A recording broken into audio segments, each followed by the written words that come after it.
These two guys have Minnesota sports flowing in their veins. Mackey and Judd on Score North and ScoreNorth.com. I remember the whole thing happened when he's screaming at the people and everything. I need me, walks off. Games, I guess practice is over. And we're in the preseason, so we needed the practice. So whatever happens, happens. I know that. Next day, we had a meeting, team meeting, and I remember the day after that, we had practice. We had practice again now. And then I remember it was all 5 of us. It was the starters, all the starters you saw, me, Taj, Wig, Jeff, and Jimmy versus second unit. I think it was the third unit. The third unit, I believe. And we lost by like 10. Third unit beat y'all. Yeah. With Jimmy. Yeah. Wait, was he saying that they went back, that the third unit beat the starting 5 with Jimmy the next day? Because the famous story is that Jimmy took the third unit and beat the that was right. And Teague told this, kind of verified the story. But was he saying that in this case Jimmy was on the first going against the third? I should have. That's what I should have done a little more. It sounds like Kat is saying, I don't know. By the way, that was Kat on Paul George's podcast. A lot of good fodder from that. The one issue I do take with Kat, he said that he hates his nicknames in Minnesota. And one of them is the Big Purr, that they started calling him the Big Purr. I don't think anyone calls him the Big Purr. Heard the Big Meow. Teammates call him that? Do they? I've never heard the Big Purr. The media doesn't call him the Big Purr, do they? Fans don't. Am I missing something? No. Who called him that? Is he offended by a nickname that doesn't exist? We need to smooth this over with Kat. And if he's called the Big Purr by somebody, he should not like that, because I think I get the connotation. And it is like it's clear what that is. So whoever is doing that does not like him. Yeah, it's kind of a condescending. Yeah. Could maybe be derogatory. Yes, that was my first thought. But I have never heard that. The Big Meow I've heard just as a joke. I have never heard that one. Yeah, there's definitely been some other, and I did happen to stumble into the comment section of the nickname video clip. And there are people using another word for Cat to insult him. Correct. That's what I'm saying. But we are above that on this show. Well, and that's also not a name that I would think you would use to his face. It's weird, you know. Well, Jimmy Butler may have. Well, yeah, that's true.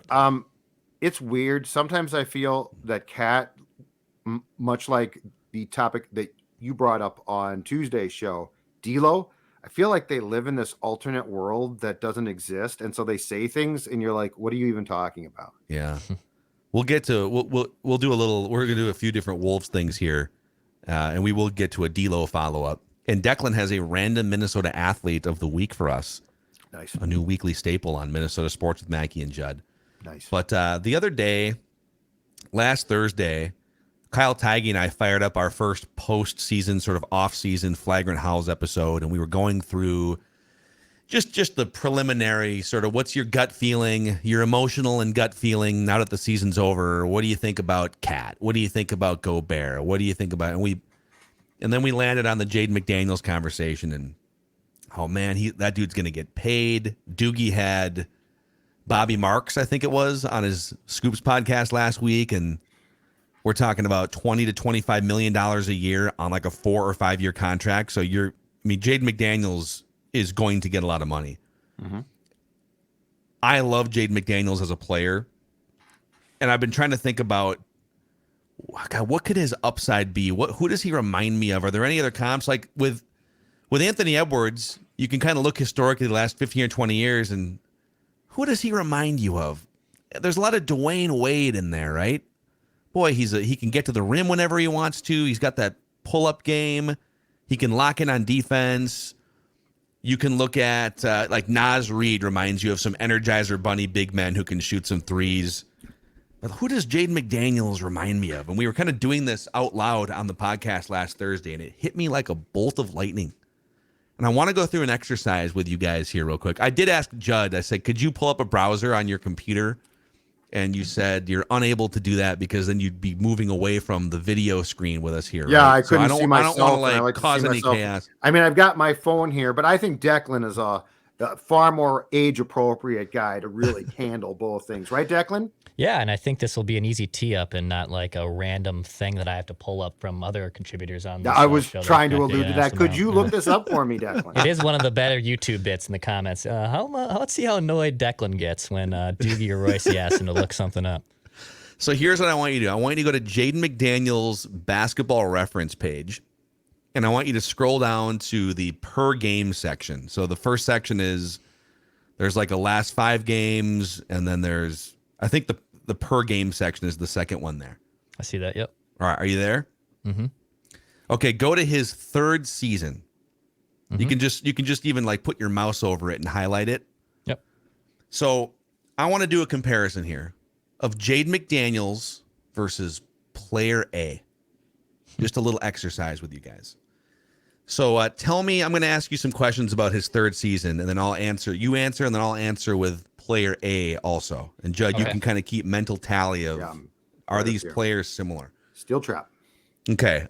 So in Jaden McDaniel's 3rd season, how old was he?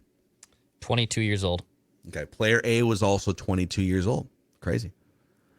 How many minutes per game did Jaden McDaniels play in his 3rd season?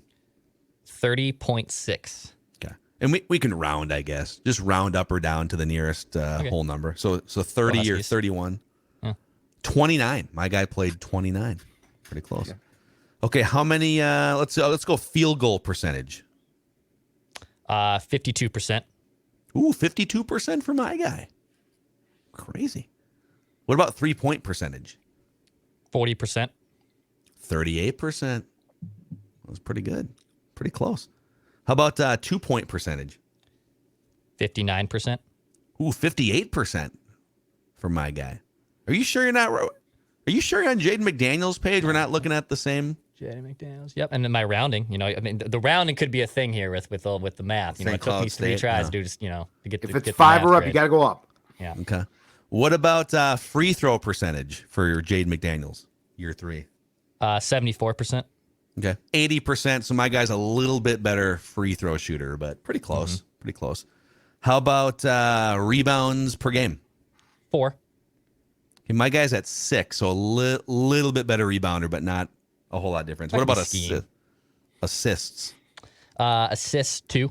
2 game. 2 per game. 2. Exactly 2 for my guy, too. How about you add up assists and blocks, St. Cloud Huskies? Assists plus blocks. Geez, now you've crossed the line. I'm sorry, steals plus blocks. Steals plus blocks, good for 2 per game. Yeah, 2.5 for my guy. So get your hands in the passing lanes a couple times. And then how about just points per game?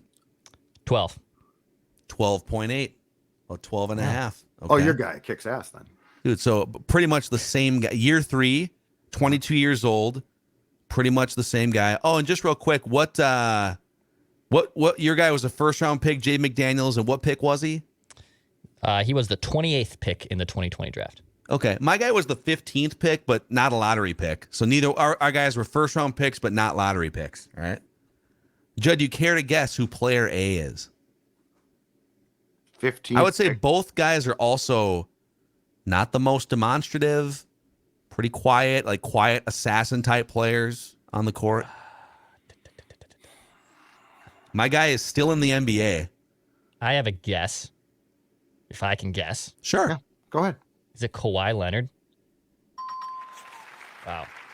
Wow, dude, good. Yeah, that's an awesome guess. Dude, they are in year 3. Now, I'm not saying that just because they are the exact same player. And if you want to go like height too, my guy is 6'7", 225 pounds. Your guy's what, 6'8"? Yeah, so maybe 6'9". 6'9", $185 per Basketball Reference. My guy's a little thicker, a little more muscle. I think Jaden could stand to hit the weight room a little bit. So size-wise, they're a little bit different. But statistically, the same player, basically, in year 3. And then Kawhi, about 2 years later when he was 24 years old, and some of this is like, it's really nice to have Greg Popovich and Tim Duncan and Manu Ginobili and Tony Parker around you. But he then got to the next level as a player around his 5th season, and there was no looking back. He just became this assassin. So I'm not saying that that's exactly what's going to happen with Jaden McDaniels, but there's a skill set there, and he compares exactly to year 3 Kawhi Leonard right now. Can we go back to the fact that Declan got that really quickly? Like that was really impressive. It was how you said quiet and not demonstrative. And I was like, that sounds like Kawhi Leonard. Still a good, and then also active. And I was like, that sounds like Kawhi. I want to go to an alternate universe where we're still waiting for Judd to come up with the answer. Yeah, I'd be sitting here being like, quiet. Let's see who. It is interesting, though. I think I saw Pablo Torre talking about this on Kawhi. He has maybe the most complicated Hall of Fame bust, not because he doesn't have a legitimacy to the Hall of Fame, which he certainly does. Would he just go in with an NBA logo on? Like, what logo would he represent? What team would he represent if he got into the Hall? Well, I mean, he played the most years with the Spurs, obviously, but then he went to Toronto as a mercenary and won a championship, and that was his best year. And then just with the Clippers, if he wins a championship with the Clippers, then it gets kind of complicated. I think it's still Spurs. So if you go into the basketball hall, does your bust, like it says your teams, but like it doesn't have it's not like baseball. So I think you're fine. So are you? Like he'll play for like 8 teams probably. Yeah, I didn't know if like I don't think there's like one like is there? Is there? Let's see. I don't think the busts are because football has no identity of like one team. It's just, yeah, Brett Favre went in as a Viking. So and so played for these teams. Baseball, you got Hall the cap. of Fame busts. I just want to see the baseball cap is the problem. Fred McGriff, who went in as just neutral, right? I think he went in. Yeah, crime dog, man, love crime dog. He didn't declare. But I think the Hall of Fame busts in hockey, basketball, and football are just your teams, but no one declaration of a team. And also, it's weird because I don't think there's an actual NBA Hall of Fame. There's not. Pro basketball. It's the Pro Basketball Hall of Fame. That's right. And the Pro Football Hall of Fame. Yep. And hockey. Is it the baseball? It's the baseball Hall of Fame, yeah, right? There's no like the leagues aren't one. Okay. Yes. Exactly right. So when Jaden McDaniels goes in, we don't have to worry about if he does go play somewhere else. Exactly. Right? And I mean, he'll go in as a great Celtic or Laker, so don't be concerned about that. Let me ask you this about Jaden for you guys. So they have to make a decision. I don't think he's going to be a max contract guy, but he's going to get $20-25 million a year on 4 or 5 year contract. Yeah. Nice. And you're paying for what you hope he becomes. I don't know that the current version of him is worth that contract, but you're much like Kawhi. You're kind of like, all right, well, maybe by the time you go from 22 to 24, now all of a sudden you're scoring 20 points a game and you're playing lockdown defense and you're grabbing a few more rebounds. Does it make you nervous that you have to make a financial decision on him now this summer without knowing what he becomes in 2 years? A little bit for sure. But so here's my thing though. So Glenn owns this team until December, if not March, because if I'm not mistaken, payment 2 got delayed from Christmas time to March. So at what point in time, how much is this franchise going to be willing to go into the luxury tax as well? Because that's my point about Naz Reid, Jaden. I mean, part of the reason why I'm out on Cat is I'd like to shed a little bit of that as well, because my core. It makes me nervous that Jaden and Naz might be victims of the fact that this team has chosen its path financially. So not player-wise, financially wise. And I'm not sure that I like that, if that makes sense. Because Jaden McDaniels, he's a winning player, I think. He is the type of player who is a winning player. Statistically, it might not hit you in the box score in the face on a nightly basis. But Phil, to your point before, when you're talking about a guy that can shut down players in a league where that's hard, punting on that, to me, I don't like that idea. So Tim Connelly said the phrase winning players when he was asked it. This is his press conference after the season was over. And he said, every decision we make going forward is with Anthony Edwards in mind, his growth as a player, and then our franchise's growth with him as the centerpiece. That they have that's not something they were saying specifically a year ago. They are now confirming what we all kind of thought was happening organically, that Anthony Edwards is him, and we will build everything around him. And Tim Connelly said, we want to put winning players around him. We want to make sure he's surrounded with winners, winning players and winners. What we don't know is if you were to do an audit of this roster going up and down, would he call everyone on this roster a winner? I think he would call Jaden McDaniels a winner. Yes. I think he would call Naz Reid a winner. Yes. Does Tim Connelly think, well, he made the trade for Gobert, he better think Gobert's a winner, and Gobert was a huge piece to a bunch of 50-win teams in the, with Utah. Does he think Karl Anthony Towns is a winner now that he's been around him for a year? We don't know what he thinks about everyone on the roster. Cat is a great athlete. I would not describe him as a winning player. No. Gobert's borderline. Here's the problem, too, with Conley. You don't know if he's going to stay here. That's the other problem. What do you mean? He told Chad Hartman on WCCO that the plan is for him to be here. The plan. And Chad, who's very good, said, hold on a second here. Let's back up. Let's answer the question. And he still wouldn't. It's super weird. So, who? Why do the interview, by the way? Why do the interview if you're not going to commit? I think he's a weird dude. Tim, not Chad. I think Tim's a weird dude, man. He did very selective press, and his inability consistently too, because in his end of season press conference, he was asked the same question. His unwillingness to answer the question to me, if I'm Glenn or A-Rod or Mark, I'm like, are you staying or not? And if you're staying, make it very clear to the public as well. Yeah, it's not like he was Mr. Media. It was like Flip Saunders back in the day would just be on every radio show. He'd just be calling reporters on the record, off the record. He called Chad's show on the way home. Yeah, it's not like Tim Connelly. I feel like he's done 4 interviews since he took the job. Yep. One of them was on this show. Friend of the show, Tim Connelly. Hey, gave me dog advice. That's right. Like, should we let Vinny out of the crate? Should we put him in the crate? What should we do here, Tim? Would you really take his? Tim's like, you should trade him. Though? Trade him for 6 first-round picks. 6 first-round picks at the local shelter. That's what you should do. Exactly. Okay, do you guys want Tim Connelly back? I'd like to know more about what exactly is transpiring here before I say yes. Like, if he's going to show up for a year, make a franchise-altering, maybe not for the better trade, and then say, you know what, I got a chance to go home now. Then no, I don't want him here. Like, what's your commitment? Like, I can't just say, well, he's a good executive. So I don't feel like we should be needing to beg Tim Connelly to stay. As I said yesterday, I'm really tired of being a Minnesota sports stooge. I told Pat that. I'm tired of being a stooge. If you want to be here, awesome. If you don't, let's get people that do. Like, this whole thing of not answering the question to me. Yeah. How stupid do you think we are? Just pick. And if you want to go to Washington, dude, that's fine. Get me a first-round pick, conditional first-round pick for you, and go. I'm gonna add to that in a second, because I also was kind of like, when you say you don't want to be a Minnesota sports stooge, I had another epiphany sort of on that level that I want to say too. But on the Connelly front, I'm sick of the revolving door of decision makers. Yeah. And by the way, he's not David Kahn. Some people are saying like, oh, he's a bumbling buffoon idiot. He is not. It might have been a bad trade, but he would get a job with the Wizards or somebody else as a general manager or a POBO tomorrow. He is very, very highly thought of around the NBA.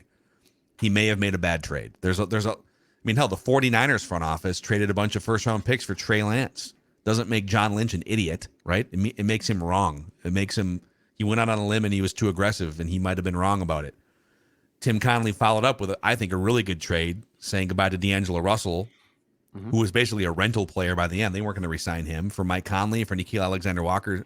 So if he doesn't want to be here, that's another story, but I'm not just ready to say, boot his ass out of here. We've been doing that for 20 years outside of the flip stint.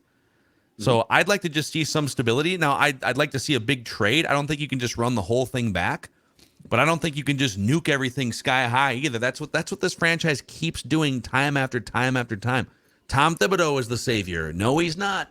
Let's bring in this guy. Nope, not this guy. Tim Connelly coming in. Nope. Gerson Rosas. Nope. I'm just kind of sick of it. Yep. And on the epiphany front, my second epiphany, Jaden McDaniels being the first one. You know, why are you so hard on D'Lo and Cat? Like, why are you so? In addition to wanting our teams to win, I want star players that represent Minnesota the right way. I want play like when you think of Minnesotans, you think Bud Grant, the recently passed away Bud Grant. The reason Bud Grant resonated so much with Vikings fans and Minnesotans, A, his teams won games, so you got to win games, and he did. B, he was tough, he was resilient, he didn't bitch and complain.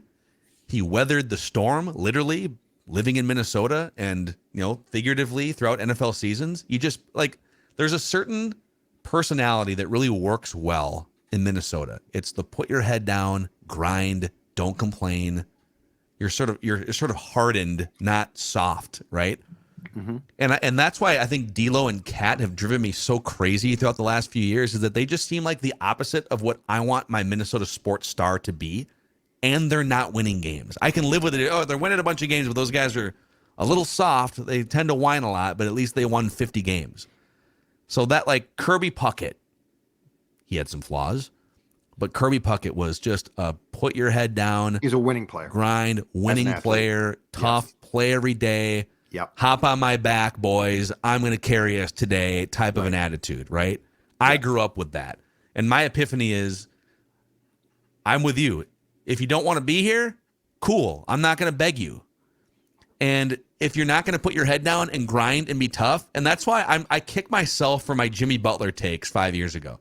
Jimmy Butler was exactly everything I just described. And I sided with Karl Anthony Towns in that whole kerfuffle. And it's it's one of my biggest take regrets, I guess, doing this every day, blabbing on a microphone. So, that's kind of where I'm at. Well, yeah, but if Tim Connelly wants to leave, that's fine. Just don't go on and say, I hate the assumption that we're just your ordinary stooges. And, I'm going to say that's the plan and they're going to buy that crap. We're not that stupid, okay? If you want to run the team, awesome. Stay, run the team, make some more trades. You might have screwed up big, but you were hired for a reason. But if this is like one-stop shopping and you're like, well, now there's an offer in Washington, then just leave. But I mean, it drives me nuts when people go on shows and won't answer questions and think that we're going to buy their garbage responses. Yeah. It's just it feels like there are more than one sports executives in this town who will double talk and assume that we buy it. And it's why Bill Guerin, for the most part, I like, because he'll just tell you. Or he'll just show you. Yeah. Bill Guerin is a show you. I don't need to tell you. I will show you. I will build it, and then we can talk about it. Just do it. Like right. D'Lo, I'm a killer, man. Like in that Athletic article. I need to spread my wings and fly. And then he goes 1 for 10 and gets benched in the fourth quarter again last night. Dude, don't even do the Q&A. Just show us. Unfortunately, if you feel like you're being held back, show us in a big playoff game. Don't tell us what you're going to do and then go 1 for 10. I'm a killer. No. Unfortunately, you're a team killer is what you are. From players, it doesn't I'm so conditioned to it now. It's annoying, but I'm not surprised. But I think what annoys me more is and the Twins have famously, right, double talked and tried to tell you how smart they are. And it's the house is burning down, guys. And they're like, no, it's not. You don't see that, right? That's what it's like. No, take care of the problems. If you're an executive, take care of the problems. And, for Connelly to be asked not once, but twice, basically, okay, you didn't answer my question. Are you staying? Well, that's the plan. That doesn't tell me anything. Yeah. Players, I'm used to it just because they're full of crap. But executives, be smarter. It's it would be quite the situation if Tim Connelly lit the match that he lit and then just pieced out after less than 1 year to Washington. Yes. But if you don't want to be here, whatever, we shouldn't, just go find someone else or let the trade machine guy, Sachin Gupta, run the franchise. I know. Well, so anyhow, unless you guys have any other, that kind of took a side street that I wasn't prepared for, but I love a good Judd rant. I got one more for you. Okay. Just quickly. And then we'll do a random Minnesota athlete. And I don't know if you guys are going to agree with this or not. I am done with draft lotteries. So last night, the Blackhawks, who were terrible. It's a totally different side street. Yes. But it's top of mind. So last night, the Blackhawks, who were bad, but not the worst team, won the National Hockey League draft lottery. And because the Blackhawks beat the Ducks out and Columbus out, there was an assumption that it was rigged. Okay. Now it's not rigged. The issue is they do it beforehand and then they act on TV like they're surprised, but they're not. So it's not, I don't think it's rigged.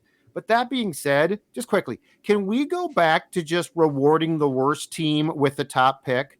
No, because you don't want to incentivize losing on purpose. But these teams are losing on purpose regardless. If you are willing to commit to being awful for 82 games, there is too much interpretation left, in my opinion, in basketball and hockey now of it being rigged. It's unnecessary. Why don't we do a number one overall pick tournament at the end of just like a boom single elimination? That's fine. Take the four worst teams, and it's weird. Then you have veteran players playing for a draft pick status. So I don't know how that would go over. But football does just fine. The Bears tanked. God bless them. They got the top pick. They traded it, but it leaves so much room open for people to I think being wrong, but I'm not positive, accuse leagues of fixing things. If you are willing, it's occurred to me in my old age, if you're willing to be that bad for that long, guess what? It's a race for it. And whoever is the worst team to me gets the top pick. I am tired of every year. And now people are pissed off because it's the Blackhawks. And it's going to be a problem here because they're in the Wild's division. And Bedard is a generational talent. He's not a good player. He's a great player. But let's just go back to not having freaking ping pong balls decide drafts. Yeah, I think a tournament would be a blast if you could get veteran players to buy in. But how would you let's say you're the Timberwolves and you have a bad record. Oh, you're one of the 4 teams that are playing for the number 1 overall pick. Okay, how does Mike Conley get excited for that? I agree with you there. It would almost have to be like a prospect tournament, right? Or like a summer league situation. But I'm just tired of players that can play are 25 and under or something. I'm tired of ping pong balls. I'm just tired of it. You know what I'm not tired of? Our friends at EcoFun. That's what I'm not tired of. EcoFun and scooter season, which we are in the middle of right now. Save $300 off the total price of a new Yamaha Zuma 125 fuel-injected scooter. Also, some of these scooters, we're talking 100 to 120 miles per gallon at EcoFun. No interest financing on all scooters for up to a year. Scooter season, baby. Take advantage at EcoFun. Also, it's golf season. The Meadows at Mystic is a great place to tear up this summer, Dex. That's right. Whether you have a new driver and putter like me, you want to go show it off. You want to go show it off at the Meadows at Mystic Lake, okay? When you're draining putts like this, I'd like to do it here at one of the most scenic and best golf courses in all of Minnesota. Go to golfthemeadows.com to book that tee time. We got some 70s in the forecast. We finally got some sunshine here. The snow is gone, and it's finally golf season. Go book that tee time at golfthemeadows.com. All right, it's time for the random Minnesota athlete of the week here on Minnesota Sports with Mackey and Judd. So this is the 4th edition. We've done about 80 editions of the random Viking of the week over on Purple Daily. And by popular demand, we've been asked to expand the franchise. So that's what we're doing every week here. I was the clue giver for the first 3, and Judd has a 3-0 lead on Declan and myself. Anthony Swarzak, Kyle Brodziak, and Brent Burns were the first 3 random Minnesota athletes. Declan has the clues today. He will throw out a series of clues. We get up to 3 incorrect guesses each until we're eliminated. We can shout out answers anytime we want. We can ask questions. Declan can answer or reject, depending on what he wants to do. So here we go. No Googling. All right. This random athlete of the week, who, by the way, it is a Wolves player, right? Okay. That's decided, so you're not guessing who it is. At least that helps. Okay. This is a random Wolf, and this random Wolf played in 752 NBA games. I'll be honest, I was surprised that this random Wolf of the week logged that many games. I did not know that. I don't know if that's a clue. I don't know if that helps. Just an observation. Can I guess? Can I take a guess? Sure. This would be miraculous. Wes Johnson. Damn it. All right. I'll take a guess. Oh, here we go. Oh, I'll take a guess. Let's go. What It's if he on. gets it? It's on 7:52. I'm going to go with. This is probably too far back. One of Kevin Harlan's favorites. Googly, googly, ooty, googly, Tom Googliata. I think he played more than that. Not the Googs. I think Googs played more than I that. loved Googs. I have another guess. No, just kidding. Let's give more clues. right. Of the 752 games played, he started 433.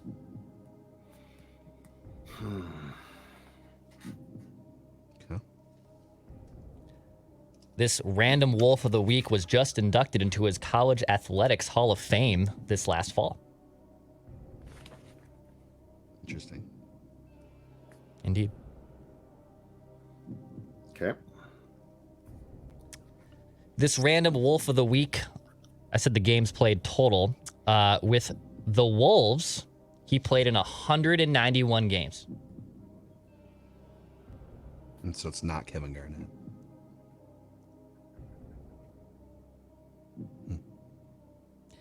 Found this little fun fact. This random Wolf of the Week in 2016 bought Bruce Springsteen's house in New Jersey, one of his houses, I should say, for $1.7 million. It's random. Like Bruce, he is also from Jersey.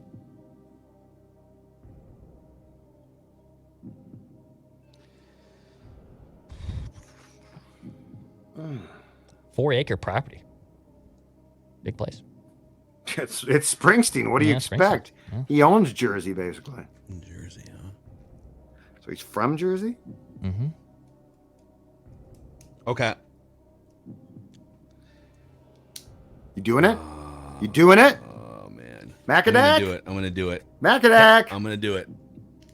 I think this guy might be from Philly, but I'm going to guess Randy Foy. Yeah! Nice. Randy Foy. Bang! Let's go. Nice. Man. Randy Foy. Good He bought job. Bruce Springsteen's house? Yeah. Wow. Yeah. 1.7 million in 2016. Dude. Saved his money. He was the hope Good there job. was that he was going to rejuvenate Kevin Garnett's Yeah. second act as a Timberwolf, right? That get Randy Foy in here. Yeah. Those guys can tag team it up He, and he played through 2017 and started 40 games for the Brooklyn Nets. I thought this dude was like out of the NBA by like 2012-13. he was a serviceable role player for a few Yeah. years. He was not a total train wreck. He just didn't. I mean, he was like, I'm just pulling up his. Saved his money, God, he clearly. played Good with for oh my him. God, he played with 7 different teams. Yeah. Hey, I didn't hey, even get to that clue. got to play for a while to make that much money. Yeah, he could shoot some threes. You know, he was. He was traded twice on draft night. I feel like that would have potentially been a giveaway. And he was also technically involved. He is part of the complicated path of Steph Curry not coming to the Wolves too, because the Wizards traded the pick to the Wolves, which turned into Ricky Rubio. Yep. Ah, yes. God, how So did he they is get? part of that. I feel like the Wolves kind of fleeced the Wizards in that trade. What was that trade? Let's see what's listed. It here. was Randy Foy and Mike Miller. I don't even know. To Washington for Mike Miller. Sure. Alexei Petrov, Darius Songaila, Etan Thomas, and a 2019 first round pick, which wound up being a top 10. It was like the 6th overall pick. It was which was Ricky. So they Rubio. basically traded. Those guys were just salary dumps that I just said. So they basically traded Foy and Mike Miller for a top 10 freaking pick, Mike and they Miller, drafted baby. Ricky Rubio instead of Steph Curry. Mitchell, South Dakota, right? Yeah. Mike Miller. Yep, Mike Miller. Yep. He was just randomly here now, just looking at these transactions. He was involved in trades with the following players. This is actually pretty incredible: Brandon Roy, Ricky Yep. Rubio, Sebastian Telfair, Andre Iguodala with the Nuggets. He was part of that trade. He was part of a Steve Novak trade with the Thunder. Like Lot of Richard random Jefferson. Oh my God, he's been a part of a hilarious amount of trades. Yeah, he was so the initial, let's see here, traded by the Celtics. So the draft night trade, that was June 28th, 06. That was the trade that involved one of the many Sebastian Telfair involved trades. God. So there it is. All right. Wow. Random Nice work. Random Phil Timberwolf Mackey, for the week. get you guys on the board. Randy Foy. All right, dudes. So, yeah, if you could, listeners out there, if you could give us a 5-star rating and a positive review on Apple Podcasts and a like and subscribe click on the Score North YouTube channel, you can help spread the word about Minnesota sports with Mackey and Judd and Score North. We'll see you guys for a little Write That Down session tomorrow.